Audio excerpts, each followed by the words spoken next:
Hi friends, welcome to my channel. So friends, recently rebel moon part 2 Netflix release చేశారు. Friends, movie అయితే చూడడం జరిగింది. But movie కూడా కొంచెం కూడా ఎంగేజింగ్ అయితే లేదు. బట్ పార్ట్ 1తో పోల్చుకుంటే ఆ క్యారెక్టర్ ఆర్క్ కానీ విఎఫ్ఎక్స్ కానీ చాలా బెటర్గా ఉన్నాయి. ఈ ప్రాజెక్ట్ని జాక్ స్నైడర్ గారు చాలా ప్రెస్టీజ్గా తీసుకున్నారు అండ్ దీన్ని ట్రయల్స్గా ప్లాన్ చేశారు. బట్ అవుట్పుట్ ఇలా వస్తుందని అసలు ఎవరు కూడా ఎక్స్పెక్ట్ చేయలేదు. సో ఈ మూవీని ఇనిషియల్గా ఏమన్నారంటే స్టార్ వార్స్తో కంపేర్ చేశారు. బట్ మూవీ చూసిన తర్వాత అట్లీస్ట్ స్టార్ వార్స్ మూవీలో 10% కూడా లేదు. మరి అంత దారుణంగా అవుట్పుట్ వచ్చింది. సో దీంట్లో చెప్పదగ్గ విషయాలు అంటే war sequence and VFX quality అయితే చాలా బాగుంది. సో మీరు నెట్ఫ్లిక్స్ అవైలబుల్గా ఉంటే నెట్ఫ్లిక్స్లో చూసుకోవచ్చు. ఈవెన్ నెట్ఫ్లిక్స్లో కూడా విఎఫ్ఎక్స్ క్వాలిటీ అయితే చాలా బాగా వచ్చింది.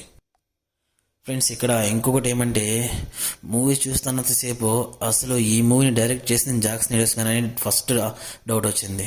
సో తన మూవీస్ కానీ చూసుకుంటే ఒక 300, watchman, man of steel, batsmen versus super man and justice league ఎలాంటి మూవీస్ తీశారు ఫ్రెండ్స్.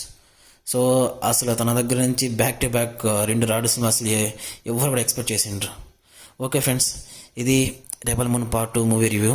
సో ఒకవేళ మీకు నచ్చితే లైక్ చేయండి, షేర్ చేయండి అండ్